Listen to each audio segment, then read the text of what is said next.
నమస్తే, welcome to Suman TV. మన శరీరంలో వచ్చేటువంటి కొన్ని నొప్పుల్ని మనం భరించగలుగుతాం, కానీ కొన్ని నొప్పులు మాత్రం మన జీవితాన్ని అస్తవ్యస్తం చేసేస్తూ ఉంటుంది. అలాంటి పెయిన్స్లోనే ట్రైజెమినల్ న్యూరాలజియా ఒకటి. సో ఏంటి ఈ ట్రైజెమినల్ న్యూరాలజియా? కొంతమంది దీనిని దంత సమస్యగా అనుకొని పొరపడుతూ ఉంటుంటారు. బట్ ఇది వచ్చేటువంటి పెయిన్ ఏ రకంగా మనం తెలుసుకోగలుగుతాము? సో వీలైనంత తొందరగా దీనికి ట్రీట్మెంట్ తీసుకోకపోతే అసలు ఏమవుతుంది? ఈ విషయాలన్నీ అడిగి తెలుసుకుందాం. మనతో పాటు ఉన్నారు ఈపియాన్ పెయిన్ మేనేజ్మెంట్ నుంచి సుధీర్ ధారా గారు. Hello sir. హాయ్ అండి. Sir, trigeminal neuralgia. మ్మ్. సో ఈ పెయిన్ వచ్చిందని అంటే చాలా మంది చచ్చిపోవడానికి కూడా సిద్ధమైపోతూ ఉంటారని చెప్తూ ఉంటారు. సో నిజంగా అంత అన్బేరబుల్ పెయిన్ అనేది వాళ్ళకు ఉంటుందా? అలాంటి పెయిన్ కూడా ఫ్రమ్ స్టార్టింగ్లో చాలా మంది ఇది మేబీ ఇది టీత్ పెయిన్ వల్ల కూడా రావచ్చు అని అనుకునే భ్రమపడే అవకాశాలు ఎంతవరకు ఉంటాయి? ట్రైజెమినల్ న్యూరాలజియా అన్నది న్యూరాలజియా అనగానే మీకు అర్థం అవ్వాల్సిన విషయం ఏంటంటే ఈ నొప్పి నరాల నుంచి వస్తుంది. న్యూరాలజీ అంటే నర్వ్ నుంచి వచ్చే అబ్నార్మాలిటీ వల్ల వచ్చే పెయిన్ని న్యూరోపతిక్ పెయిన్ కానీ న్యూరాలజీ కానీ అంటారు. ట్రైజెమినల్ అంటే ఏంటి? అదొక క్రేనియల్ నర్వ్, బ్రెయిన్లోంచి వచ్చే ఒక నరము, మెయిన్ నరము. ట్రై అంటే మూడు అది బ్రెయిన్లోంచి బయటకు వచ్చి 3 నరాలుగా డివైడ్ అవుతుంది.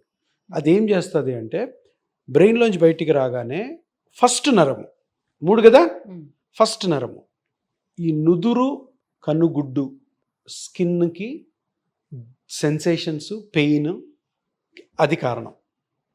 ఓకే. ఫస్ట్ నరం నుదురు కన్నుగుడ్డు, కార్నియా ఉందా నల్లది, దాని సెన్సేషన్స్ కూడా ఒకటో నరం. రెండో నరము ముక్కు సైడ్ భాగము, ఈ చెంప పై పెదవి. రెండో నరము సెన్సేషన్స్ అన్నీ కూడాను ఈ ఏరియాకి సప్లై చేస్తాం. మూడో నరం కింద పెదవి, జా, దవడ. అంటే ఓవరాల్గా ట్రైజెమినల్ నర్వ్ ఒక సైడ్ ఫేస్ అంతా సప్లై చేస్తుంది. అంటే ఇక్కడ సెన్సేషన్స్ ఉన్నా, కొట్టినా, ఎవరిని గిల్లినా గిచ్చినా కానీ ఆ నర్వ్ వల్లనే మనకి ఇది జరిగింది అంటే సెన్సేషన్స్ అని అన్నారు. సో ఇది బ్రెయిన్లోంచి బయటకు వస్తున్నప్పుడు ఈ నరానికి బ్రెయిన్లో ఏదన్నా ఆటంకం కలిగితే ఆ నర్వ్ నుంచి వచ్చే నొప్పి షాక్లా ఉంటుంది. జిగ్, అప్పుడు ఫేస్లో జగ్బని, ముట్టినా షాకు, బ్రష్ చేసినా షాకు, తిన్నా షాకు, చల్లగాలి తగిలినా షాకు. అంటే బాడీలో ఏ పార్ట్లో అయినా కానీ నొప్పులు మనం భరించవచ్చు, కానీ ఫేస్ మీద ఎంత ఘోరం. మాట్లాడితే షాక్ కొడుతుంది, ఎవరిని ముట్టుకుంటే షాక్, మాట్లాడినా కూడా వస్తుందా? సివియారిటీ పెరిగే సివియారిటీ ఇట్లా. అంటే కొంతమంది పేషెంట్స్ ఎట్లా వస్తారంటే ఇట్లా వస్తారు, నాతో మాట్లాడితే చక్ మన షాక్ కొడితే ఇట్లా పట్టుకుంటారు ఓ 5 సెకండ్స్, అమ్మా. కొంతమంది 10 సెకండ్స్ వస్తుంది. అంత భయంకరమైనటువంటి నొప్పి కలిగించే జబ్బే ట్రైజెమినల్ న్యూరాలజీ. ఆగి అలా రావడం జరుగుతూ ఉంటుందా పర్ డేలో ఎన్నిసార్లు? దానిలో క్యారెక్టరిస్టిక్ పాయింట్ ఏంటంటే పెరాక్సిస్మల్ అంటారు. అంటే ఆగి వస్తుంది, ఇంకా నెక్స్ట్ వచ్చే వరకు నరకం. వాళ్ళకి ఎప్పుడు వస్తుందో తెలీదు. మైండ్ అంతా కూడా పిచ్చెక్కిపోయి ఉంటుంది. ఏం పని చేయాలా? పని చేయలేరు, ఇంట్లో పని చేయలేరు, మాట్లాడలేరు, బయటికి పోలేరు, పార్టీకి పోలేరు.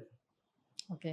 So the trigeminal neuralgia. So దానికి ఏం చేస్తారు? ఫస్ట్ మీరు ఇంతకుముందు అన్నారు పన్ను నొప్పి అనుకొని వెళ్తారు.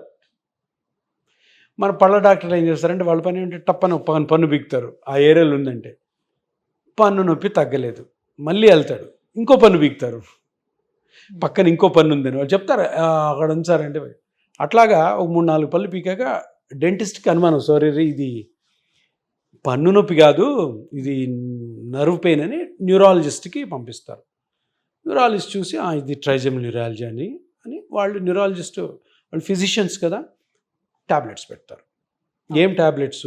కార్బామజిపిన్, గాబాపెంటిన్, బ్యాక్లోఫెన్, ఇంకా వేరే అన్ని నరాలకు సంబంధించిన నొప్పికి కనిపెట్టిన మందులన్నీ కొడతా ఉంటారు.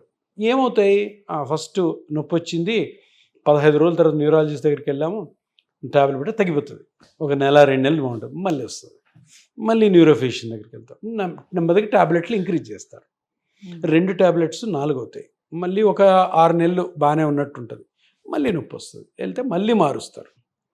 ఇలాగా 1 సంవత్సరము, 2 సంవత్సరాలు, 3 సంవత్సరాలు, లేదంటే 6 నెలలకి ఎక్కువైపోవచ్చు. అయినప్పుడు ఫైనల్గా దీనికి పాతకాల పద్ధతిలో ఏంటి అంటే ఇప్పుడు ఎందుకు వచ్చింది ట్రైజెమినల్ న్యూరాలజియా? ట్రైజెమినల్ నర్వ్కి బ్రెయిన్లో ఏమవుతుంది? బ్రెయిన్లో ట్రైజెమినల్ నర్వ్ ఇట్లుంటే పక్కన ఒక రక్తనాళం ఉంటుంది. అది దీన్ని కానీ టచ్ చేసింది అనుకో ఈ పెయిన్ రావచ్చు. అది లేకపోయినా రావచ్చు. జనరల్గా ఇది కారణం. బ్లడ్ వెజల్ ఉంటుందా? బ్లడ్ వెజల్లో బ్లడ్ ఎట్లా పోతుంది? హార్ట్ పంపింగ్ విధానంగా చక్ చక్ చక్ అంతేనా? అది వెళ్తా ఇట్లా వెళ్ళగానే చక్ మన షాక్ కొడుతుంది మనకి. ఓకే. ఈ బ్లడ్ వెజల్లో బ్లడ్ ఇట్లా పోగానే అది నర్వ్ని టచ్ చేసినప్పుడు చక్ మన షాక్ కొడుతుంది. సో ఇది ఆ బ్రెయిన్లో ఎంఆర్ఐ తీసుకొని చూసి ఇది బ్రెయిన్లో బ్లడ్ వెజల్ వెళ్ళి నరం మీద పడింది కాబట్టి బ్రెయిన్ ఓపెన్ చేసి పాతకాలంలో బ్రెయిన్ ఓపెన్ చేసి ఆ నరాన్ని కనుక్కొని ఆ రక్తనాళాన్ని కనుక్కొని దాన్ని డివైడ్ చేసి మధ్యలో ఒక డాక్రాన్ ప్యాచ్ పెట్టేవాళ్ళు. పెద్దది అంటే ఫేస్ మీద నొప్పికి బ్రెయిన్ ఓపెన్ చేయాలి. బ్రెయిన్ ఏంటి? బ్రెయిన్ అన్నది నరాల ముద్ద. దాంట్లో ఆ నరంను కనుక్కోవాలా. చాలా చాలా స్కిల్ఫుల్ జాబ్ అది.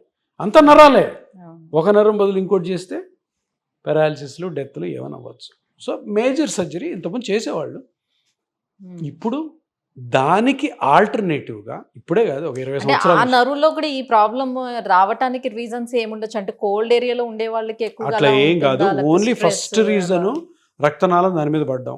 అంతే. కొన్నిసార్లు రక్తనాళం పడదు అయినా నొప్పి వస్తుంది. అది ఎక్కడుందంటే అక్కడ తెలియదు, దేనివల్ల వచ్చిందో తెలియదు, కానీ నరం నుంచే వస్తుంది. సో దీనికి ఇప్పుడు ఆల్టర్నేటివ్గా దీనికి పెద్ద బ్రెయిన్ ఆపరేషన్కి ఒక చిన్న ఇంజెక్షన్తో ఆ నరంలో ఏ భాగం అయితే ఎఫెక్ట్ అయిందో, ఇప్పుడు 3 భాగాలు చెప్పాను కదా, 3 భాగాలు అటెంప్ట్ అఫెక్ట్ కావు. కొన్ని 2 అవుతాయి, కొన్నిసార్లు ఒకసారి అవుతుంది. ఎక్కువ 2వ, 3వది V2 V3 వి అంటారు దాన్ని ట్రైజెమినల్. ఎందుకంటే క్రేనియల్ నర్వ్ కదా, వి అంటే 5th నర్వ్. అది వి రోమన్లో వి అంటే 5th కదా, 5th. V2 V3 ఎక్కువ కాంబినేషన్లో ఉంటుంది. ఓకే. V3 అలోన్ కన్ను భాగం కొంచెం తక్కువ ఉన్నాయి వాటిలో. సో మనం దగ్గర ఉన్న మిషనరీ తోటి ఆ నర్వ్ అది V2నా V3నా V1నా కనుక్కొని ఆ ఒక్క బ్రాంచ్కే చిన్న లేజర్ ట్రీట్మెంట్, అదే రేడియో ఫ్రీక్వెన్సీ అబ్లేషన్ చేయడం అన్నది సింపుల్ ఇంజెక్షన్ ట్రీట్మెంట్. ఇక్కడి నుంచి వెళ్తాము, అక్కడికి వెళ్ళి ఆ నర్వ్ ఎక్కడైతే వస్తుందో చూసి దానికి ఆ నీడిల్ దాని దగ్గర తీసుకెళ్ళి ఒక మిషన్తో మళ్ళీ పెయిన్ని ప్రొడ్యూస్ చేసి, అంటే అడుగుతాం, అమ్మ ఇదే కదా నీకు నొప్పి వచ్చేది? ఇదే సార్. దానికి ఒక 60 సెకండ్స్ రేడియో ఫ్రీక్వెన్సీ వేవ్స్ లోపలికి పంపిస్తాం. అట్లాగా 2 కానీ 3 సిట్టింగ్స్ కానీ చేస్తాం. అంటే ఇది చేసిన తర్వాత వాళ్ళకి స్పర్శ అనేది నార్మల్ తగ్గుతుంది. ఏం కాదు, తగ్గుతుంది. నొప్పి బదులు కొంచెం స్పర్శ తగ్గడం ఏముండదు. మనం ముందే చెప్తాం, అమ్మా చూడమ్మా ఇప్పుడు నీకు ఈ ప్రాబ్లం ఉంది కదా, ఇక్కడ నీకు ఏం లేదు కదా, ఇక్కడ సెన్సేషన్ బాగుంటుంది, ఇక్కడ కొంచెం తక్కువ. ఎందుకు చెప్తామంటే వాళ్ళకి ఏం తెలియదు చూస్తుంటే. రేపొద్దున ప్రొసీజర్ అయినాక ఏంది ఇది, ఈ పక్క నాకు మొద్దు బారిపోయింది భయపడకుండా. సో ఈ నొప్పితో పోలిస్తే ఇది అసలు నథింగ్. సో అవన్నీ కొంచెం చెప్తాం వాళ్ళకి ముందే. కానీ ఎంత రివార్డింగ్ ట్రీట్మెంట్ అంటే, ఎవరైనా పెయిన్ స్పెషలిస్ట్కి ఏదైనా డాక్టర్కి ఇంత నొప్పిని ఒక అరగంటలో తగ్గించగలమన్న ఫీలింగ్ జీవితంలో ఎన్ని కోట్లు ఇచ్చినా రాదు డాక్టర్కి. పర్టికులర్ అంత సివియర్ పెయిన్తో సూసైడ్స్ కూడా చాలామంది చేసుకుంటారు. చాలామంది సూసైడ్ అటెంప్ట్ చేసుకున్న పేషెంట్స్ నా దగ్గరకు వచ్చి ట్రీట్మెంట్ తీసుకున్న వాళ్ళు ఉన్నారు, ఇప్పటికీ బాగున్నారు. సో ఇంత చాలా భయంకరమైన నొప్పికి సులభమైన పద్ధతి, చాలా రిలీఫ్ దొరికినట్టే వాళ్ళకి, సూపర్ రిలీఫ్. ఆ పెయిన్ని తగ్గించడం అన్నది అసలు జీవితంలో మనల్ని ఎప్పుడు మర్చిపోరాడు. ఓకే. సో ట్రీట్మెంట్ తీసుకున్న తర్వాత కూడా మళ్ళీ ఎప్పుడైనా వచ్చే ఛాన్స్ ఏమైనా ఉంటుందా? చాలా తక్కువ, 5% రికరెన్స్ ఉంటుంది. 100 మందికి చేసాం అనుకో, 95 మంది ఫస్ట్ క్లాస్గా ఉంటారు, 5 మందికి చెప్పలేము కొన్నిసార్లు. ఇక్కడ అంటే ఒక పాయింట్ ఏంటంటే, మళ్ళీ వచ్చింది అనుకో మళ్ళీ రిపీట్ చేసుకోవచ్చు. ఇంజెక్షన్ ట్రీట్మెంటే కదా, సింపుల్గా అవుతుంది. నిన్న ఒక అమ్మాయికి చేసాం, నెల్లూరు నుంచి వచ్చింది. ఆ అమ్మాయికి రైట్ సైడ్ చేశాను 1 year 2 years బ్యాక్, లెఫ్ట్ వచ్చింది. ఇప్పుడు హెరిడిటరీగా కూడా వచ్చే ఛాన్స్ ఏమైనా ఉంటుందా? ఏముండదు, లెఫ్ట్ వచ్చింది. లెఫ్ట్ నిన్న చేసాం. అంటే ఒకవైపు వస్తే ఇంకొక వైపు రావడానికి కూడా ఆస్కారం, ఛాన్సెస్ తక్కువ. ఈ అమ్మాయికి వచ్చింది ఫస్ట్ టైం 2 పక్కల వచ్చిన మనిషిని చూడడం. ఇది పోయింది, ఇక్కడ నుంచి వచ్చింది. బ్రెయిన్ ఎంఆర్ఐ నార్మల్గా ఉంది, కానీ నొప్పి వచ్చేది అనారం నుంచే చేసి పంపించాం. సో చాలా డిఫరెంట్ వెరైటీస్ ఉంటాయి కేసెస్. కానీ అందరు తెలుసుకోవాల్సింది ఏంటంటే, ట్రైజెమినల్ న్యూరాలజీకి భయపడాల్సిన అవసరమే లేదు. కొన్ని రోజులు మందులు వాడండి, తగ్గకపోతే తప్పకుండా ఒక రేడియో ఫ్రీక్వెన్సీ అబ్లేషన్ ట్రీట్మెంట్ ఉంది. అది సింపుల్ ఇంజెక్షన్ పద్ధతి, ఒక అరగంటలో అయిపోతుంది. అరగంటలో ప్రొసీజర్ అయిపోయినాక మీరు కనీవిని ఎరుగని రీతిలో పెయిన్ రిలీఫ్ వస్తుందన్న నమ్మకం క్రియేట్ చేసుకోండి. ఈ అవేర్నెస్ని స్ప్రెడ్ చేయండి. Sure sir, thank you sir, thank you so much. So ప్రాణాంతకం అనుకున్నటువంటి ఒక వ్యాధికి కూడా సులభమైన పద్ధతిలోని ట్రీట్మెంట్ ఎలా అందిస్తున్నారనే వివరాలు తెలియజేసినందుకు thank you so much. Thank you Sujitha.